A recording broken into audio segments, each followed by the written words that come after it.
good evening and welcome to the 5th instalment of Indie April.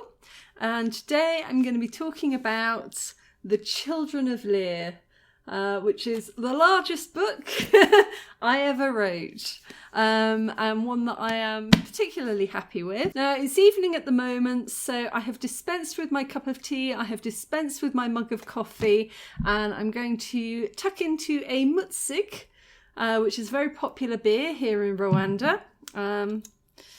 And, you know, not to perpetuate a stereotype, but Solanche. Now, I've mentioned in previous videos that I have a bit of a connection to Ireland, that my great-grandparents were from there. And when I was in my teenage years, my mum decided to take myself and my brother Will on a trip around Southern Ireland, trying to track down our family history, which again, I've done a video about.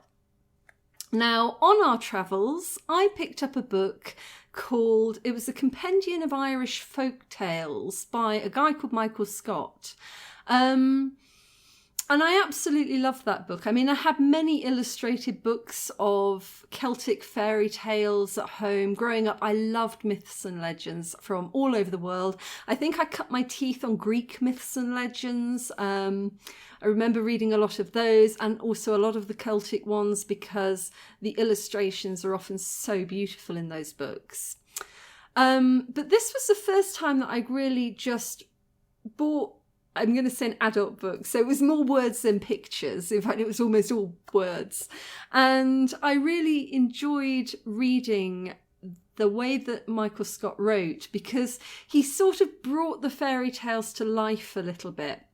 And it was the first time that I really kind of understood that very two-dimensional fairy tale characters could actually kind of be a bit more relatable, a bit sort of more like characters you'd read in a novel. So if you ever pick up a copy of Grimm's Fairy Tales by Philip Pullman, so Philip Pullman wrote the Northern Lights trilogy, Golden Compass, and he sort of tackled and redesigned or retold many of the Grimm's fairy tales in a collection. And the beginning of that book is brilliant. There's an introductory essay about how we tell fairy tales, and it's absolutely excellent. Just go and read that, even if you don't want to read the rest of the book. Go and read his introductory essay. But it talks very much about that, about how fairy tales were written often as morality stories, and therefore they had very clear characters who were either completely good or completely evil, like the fairy godmother or the wicked witch, and a very fast-paced sort of rhythm. So this happened, then this happened, then this happened, rather than stopping to explore and explain why these things happened. And, you know, as a result, a lot of fairy tales are quite two-dimensional. You know, the story of the three pigs, you don't sit down to discuss with the three pigs about their backstory and how they related to one another in their childhood and, you know, that kind of stuff. It's, you know, anyway. But through this compendium, I kind of sense that you could really flesh out these characters and understand a bit more about the world that they lived in and why they did the things that they did. And so that's what I really set out with here with The Children of Lear, was to understand their world a bit more. I mean, I enjoy historical fiction. I'd written Rosy Hours, which was set in 1950s Northern Iran. I'd written Angarichna, which was 1930s South Australia. So I was getting a taste for historical fiction.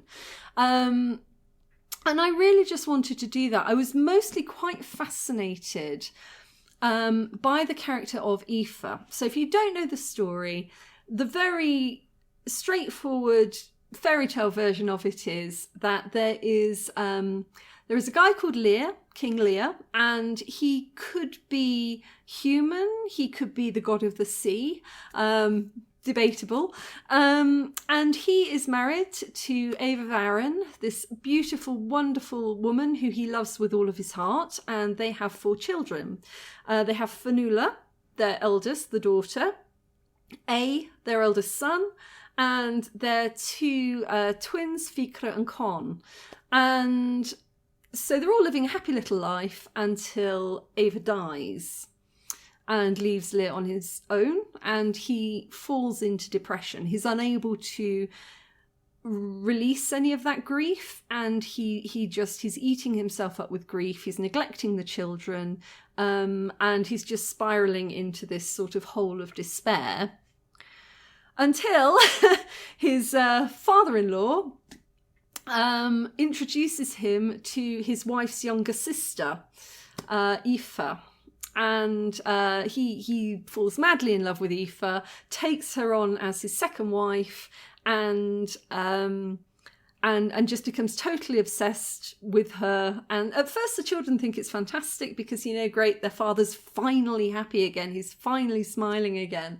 But it turns out in the very basic, straightforward story that she's an evil, wicked stepmother. I mean, possibly the original wicked stepmother, gets really jealous of the children, and by means of sorcery and witchcraft turns them into swans for 900 years. So just a little bit of jealousy there. Nothing like, overriding, just a small 900-year grudge. And basically casts them out upon the sea, different areas of the sea, for 900 years. Yeah. Didn't win Mother of the Year award. Didn't get that one. So that's basically the story. And then the ending of the story is again debatable, but largely, as happens in countries all over the world, the Christians turned up and they decided to requisition the story. And because they had pen and ink, whereas Irish culture before that was an oral tradition, because they had pen and ink, they got to tell the official story. And they made it very much about Christianity. And in the end, a monk turns up, baptizes all the children, converts them to Christianity. They die, but at least they've gone to heaven. It's that kind of, yeah. Anyway. But we'll get onto that a little bit later on. But for me, I always love the story. The imagery of swans is beautiful. There's something about swans. They are horrifically violent creatures that can break a man's arm and will chase a canoe down a river. But when you look at them from a distance, they're really pretty. So there's definitely a cultural thing about swans in the UK, I think in many countries. And I was interested to know more about it because I'd only really heard Scott's version, and I kind of just knew the story, but I didn't know the real details of it. So I started off by looking for translations, and this particular book is almost entirely based on a translation by Lady Gregory. Now, I spoke in Rosie Hours about how important I generally feel it is to try to stick as closely as you can to source material. And if you're doing a parody, totally go for your life, change whatever you like, make it as nuts or as different or as, add whatever you want to add. But for me, if I'm creating a derivative work that is based solidly on an earlier story, an earlier novel, or an earlier oral story, I want to try to stick as closely as I can to what is already known before I start to add my own twists and turns. Just because I feel, especially with something like Children of Lear, it is such a beloved story that you don't want to mess that one up. If people are coming to it going, I want to know the Children of Lear, you don't want to give all the characters different names, and a totally different backstory. And you want to really go with what is already known about that story. At least I do. That's where I get my pleasure from, is kind of extending and adding to and elaborating upon a story that is already known. So my real fascination, obviously, as I think for a lot of people, was with Aoife. I really set out to look at why she did what she did. I wanted to know, was she just evil, spiteful, unpleasant? Or was there more to it? Was there a complex reason why she took against her husband's children and did what she did? And so it's a bit of a psychological look at that, but it's written in about 3 or 4 different sections. It's a saga, as you can probably tell from the size of it. It's the longest book I ever wrote. It's 120,000 words. I think the largest I'd probably written before that was maybe about 95. So it's the longest book I've written by quite a long way. And the reason is because it was 900 years. I think I mentioned that earlier on. It was 900 years that the curse lasted for.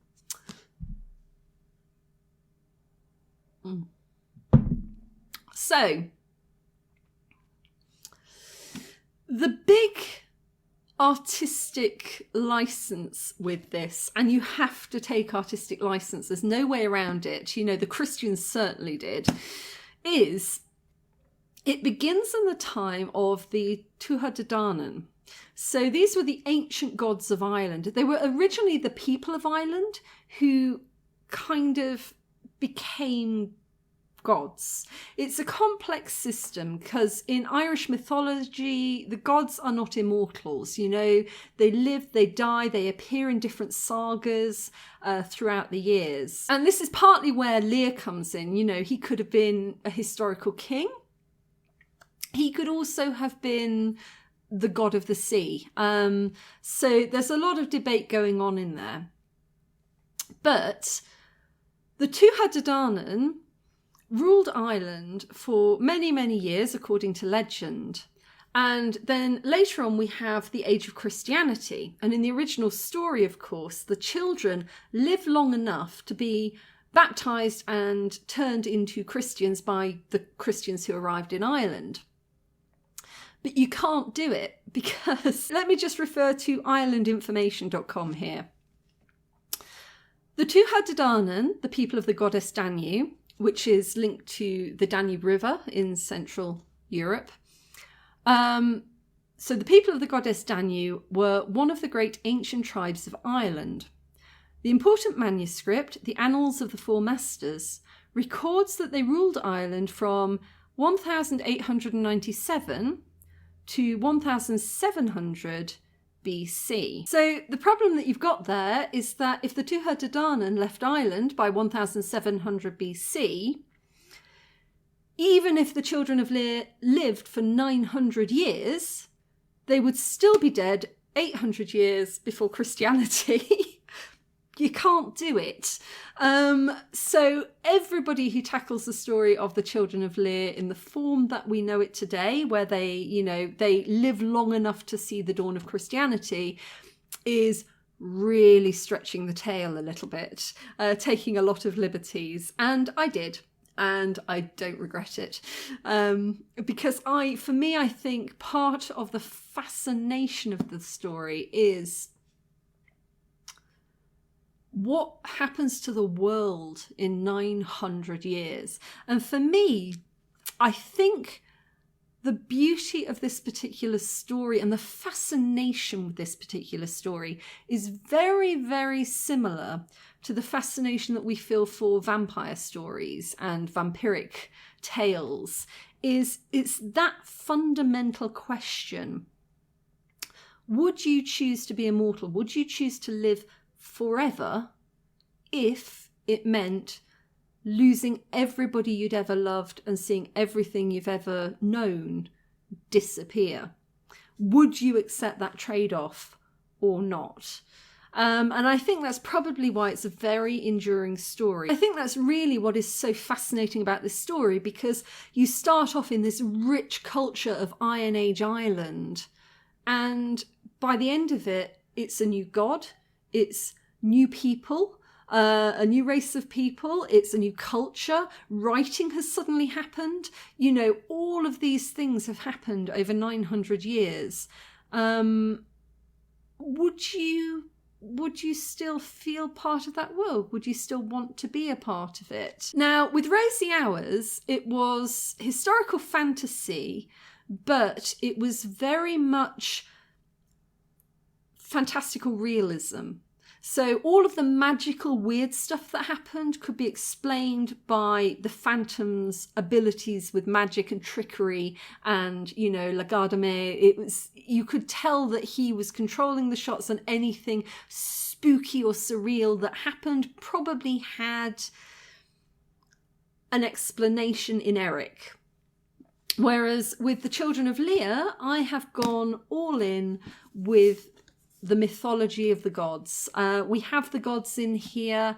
What I realised whilst I was researching, and it's very difficult to research Irish legend because all of these names crop up in different sagas and different stories that can sometimes happen many, many hundreds of years apart. And you're not always sure if it's exactly the same person turning up, or if it's their son, or if it's somebody else with the same name. It can get very, very confusing. But part of that confusion gave me a bit of an extra story. So 900 years sitting on the sea is a lot of nothing happening. But thankfully, I got a bit of a lifeline because you started to work out all of these intricate family connections that might have existed and you hadn't seen before. So Lear, the god of the sea, if you want to take him as the god of the sea, also has a son called Manannán mac Lir, who, is the ferryman.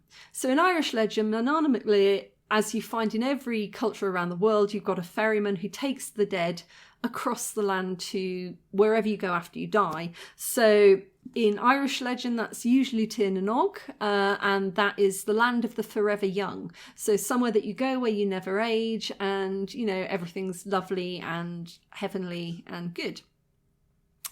So Manannán mac Lir, so Mac's son of Lear, Manannán son of Lear, Manannán mac Lir, I brought him into this because if you take him as a king, as you take him as a man, then he had his 4 children, Fionnuala, Fiachra and Con. But he also, in my story, has an older child, Manannán mac Lir with the sea. So he met the goddess of the sea, and that's how Manannán came into being in my story. Which then links you into a whole family of gods. So Manannán is married to a goddess called Fand, who is a great big seagull goddess. And she has got a few sisters, one of which is an ancient sorceress called Bechuela. And all of these stories start to come together and weave into one another. And you start to see interactions between gods that led up in my story to the turning of the children into swans. So I won't give it all away. The Morrigan does appear in this because what is a good Irish legend without the Morrigan, the goddess of death and war and destruction and just pure mwah.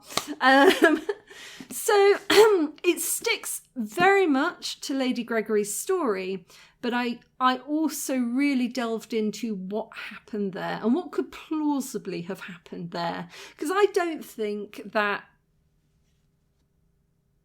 I'm gonna make a mess of this, but I don't think that any woman just wakes up one day and takes her kids on a picnic and turns them all into swans for 900 years. I think she had a reason. It might not have been a good reason, but I think she had one. And so I give her that reason. And so the first part of the book is all about Iron Age Ireland and, the world of the Tuatha Dé Danann and what did that look like?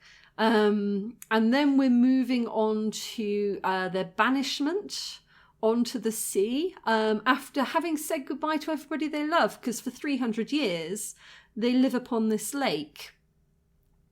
And the problem that you've got is, yes, even if Lear is a god, the Tuatha Dé Danann was said to have very, very long lives, but they weren't immortal. And even though they could live many, many, many, many times longer than, mortals do, they still died.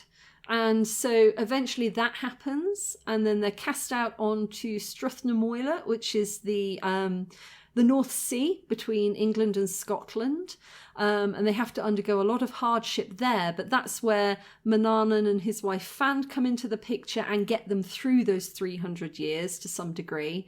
And then they spend the last of it back on this river, the Long Hound, where they see how the world has changed. So they've been removed from the world for 300 years and suddenly they're back in the world again, and how Ireland has changed, how the people have changed, the art has changed, the language has changed, and how they cope with that and realise that actually maybe they can't, which is when towards the end of the book we do indeed find a Christian monk and Brendan the navigator turning up and taking them off to Inishglura, which is an isolated island out on the west coast of Ireland where nobody will disturb them, and they just get to live out the last of their days without being disturbed until they are disturbed. So if you want to read Lady Gregory's translation, it's a very short one. I think it's only maybe couple of thousand words below. I have linked to it, so you can go and read the original story and get a sense of what was coming towards the end of it. It raises so many questions about the meaning of life, your quality of life, how much history somebody could live through before they didn't want to do it anymore, and also the question of what happened to them at the end of the story. Now, I'm not going to say that I totally put my own spin on it, but I think I took it in a slightly more realistic direction. So yes, we do have Maquavo. We do have the priest turning up on the island and trying very hard to convert them. And maybe they did, maybe they didn't. I shall leave it until the end of the book for you to find out. But let's just say I think it would be very difficult to convince one of the Tuatha De Danann to convert to Christianity, just because, you know, they don't know what's going to happen to them when they turn back into humans. Do they live? Do they die? They don't know. But if they're going to die, where do they go after they die? Because the Tuatha De Danann believe very, very strongly in the land of the forever young, where you went back and you saw your loved ones again and you were with them in this beautiful world, where you never aged and there wasn't any pain and it was a really good place. And if you accepted to convert to another religion, yay, victory for the Christians, but what an awful heartache for you. Because instead of going to rejoin your family and, you know, going wherever it is that the people that you loved had gone, you'd be going off for all of eternity to some other place that, you know, you'd only just heard about, where nobody you'd ever known has ever gone. And I think that would be a very difficult thing to try to convince somebody to do. Possible? Maybe. Read the book, find out. But yeah, so I found that there were so many more interesting questions raised by this fairy tale. Not just about the morality of how to treat your stepchildren, but, you know, other ones, deep searching questions about the meaning of life and death and our place in the world and the afterlife. And it just kept coming. I loved it, which is probably why I managed to get to 120,000 words. Bit of break.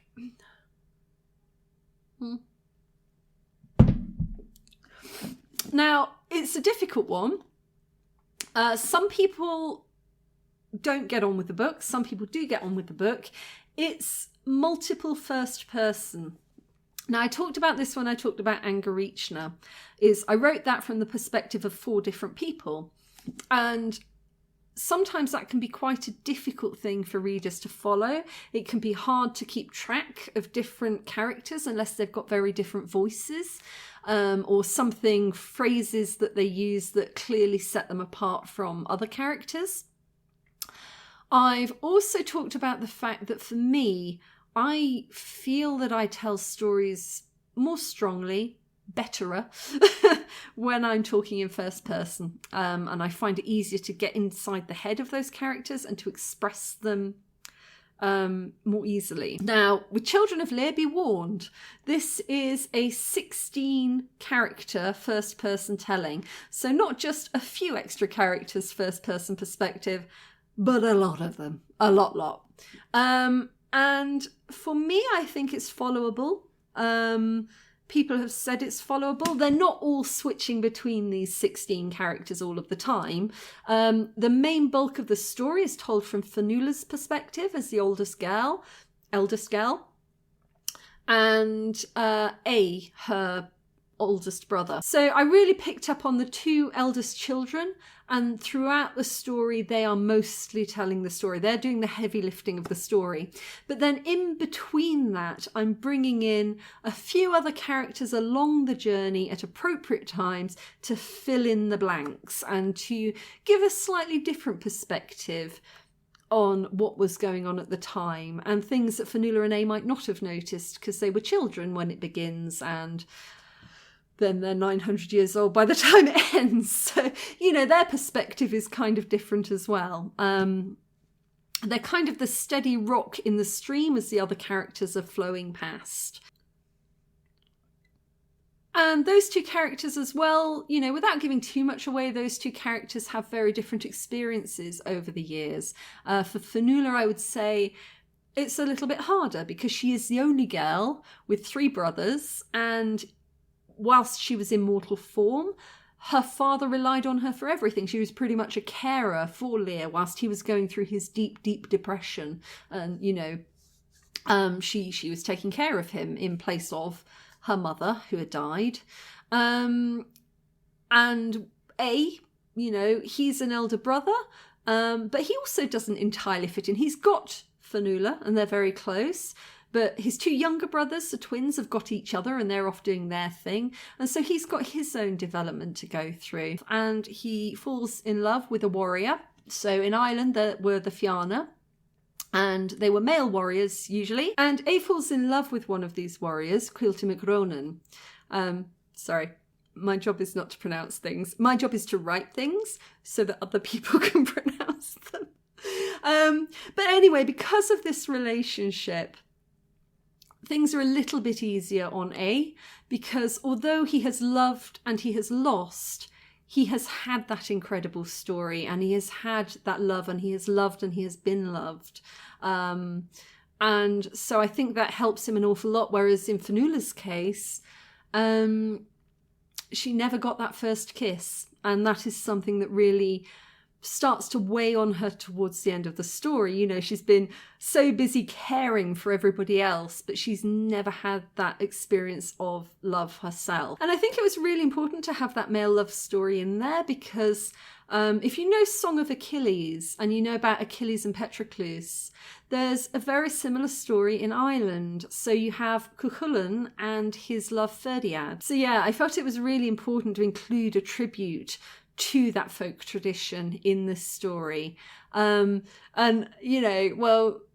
is he's a total gadabout town. He really is. I mean, he sleeps with anything that walks, except for one woman who he didn't sleep with, and he should have done because she eventually seems to bring down the entirety of humanity. So yeah, I mean, the one time he should have slept with somebody and didn't, really awful things ended up happening. So yeah, the moral of that story is best not said out loud. And I was incredibly lucky because during my time in VSO in Rwanda, one of my very good friends, Ruairi Ohitha, son of Irish writer and author Brendan Ohitha, was here at the same time I was. And he is a native Irish speaker. And without him, this could not have happened because he helped with spellings and more importantly, with pronunciations. So with this book, Ghostwoods were going to pick it up. They were preparing in advance, and then unfortunately, due to circumstances completely out of their control, they couldn't go through with it. And I was sort of faced with going out on submission or self-publishing. So I think I sent it out to about 3 or 4 publishers. I got a really nice reply saying, we really love it, but we can't take it. And I kind of thought, do I want to put myself through this? I'd just come off such an incredible high with Rosie Hours. And then to sort of go through this whole submissions process again, it really takes it out of you. Like your heart is just like thrown away every couple of days as the rejections come piling up. So I decided I didn't want to do that because I love this story so much and I was proud of it and I thought it had been well written. And so I decided to try self-publishing. And that's what I did with this. And it was a really fun experience. I learnt to lay it out. So it's very nicely laid out, if I do say so myself. Thank you. And the cover art is by Valdus Miskinnis. And it was hilarious because when the cover was being designed, it was originally in red. And I said, I like it, but I'm not sure about red. And so I got through 3 colours, green, blue and red. And I put them to a poll with my friends on Twitter and Facebook. And it was a really close run thing. It was really close between the blue and the green, because blue because of the sea and the waves, and they spent 900 years on the sea. But in the end, the green won out because Irish green. Really proud of the book and the kind of the layout and everything that went into this, really. Very happy with it. So yeah, as a self-publishing project, yeah, I thought it came out really well. It really made me look at self-publishing as a really creative thing to do. I really, really enjoy being able to pick out the cover, being able to, you know, choose the typeset and making sure it looks nice. And there's a real sense of accomplishment. I love this story so much. And I think I did it justice with this book. And I know that people find multiple first person quite difficult to follow sometimes. So what I'm actually doing is I'm in the process of turning it into an audiobook. A little bit of a perfectionist though. So I've been turning it into an audiobook for about 2 years now, maybe a bit longer. Because the problem that I've been having is finding the voice actors. 16 characters, and I think I've got about 4 or 5 of them left to go. And it's really difficult because there are a lot of voice acting agencies out there. And a lot of people are really good, but they really focus on commercials. So everybody sounds like they're doing a very glossy car commercial. And this is a dramatic tragedy. It's a work of literary fiction. So it's been trying to find those people who've got that gravitas in their voice that can really twist the emotion. The people I have found are absolutely stunning, incredible. I'm going to play you a very quick clip now, and you can have a little listen.